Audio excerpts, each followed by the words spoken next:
television was first introduced into the American mass market in 1934.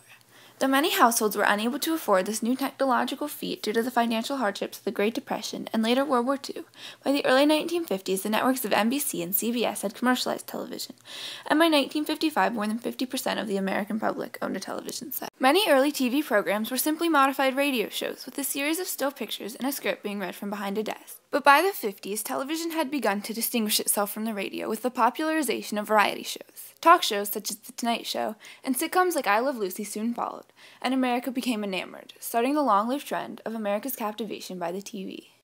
The invention of the television restored America's pre-Depression fixation with vanity and took it to an entirely new level.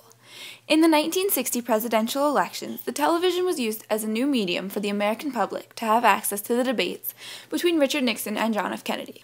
While Kennedy stood before the people a handsome, clean-shaven man, Nixon had a tendency to sweat and bore pale skin and unkempt facial hair. Much speculation has been made that Nixon's defeat was due to his less attractive appearance on the televised debates. The subsequent assassination of John F. Kennedy on November 2, 1963, showcased the television's growing relevance.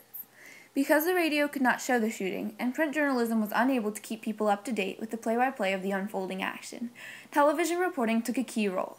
Before this event, TV was looked upon as purely a source of entertainment, but after the assassination of JFK, most serious journalists, who at one time had strived to work in either radio or newspaper, were fighting for a job in broadcast journalism. By the mid-60s, television had become America's leading source of news, and arguably had the largest influence on the nation's collective consciousness. The onset of the Vietnam War brought graphic televised visuals of combat into the living rooms of American families for the first time. What had once been the media's wartime duty, keeping listeners and readers optimistic and fear-free, was replaced by a vast skepticism of governmental intentions, unremittingly showcased on American TV stations. Military officials believed that the war's unpatriotic and biased television coverage, most notably that of Walter Cronkite of CBS News, persuaded the American public and government into believing the only option for the war was withdrawal.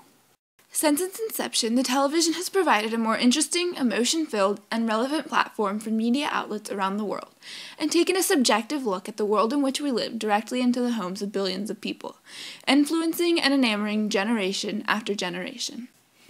TV has managed to keep a strong hold on each wavering demographic, and to this day remains America's leading source of entertainment and news media.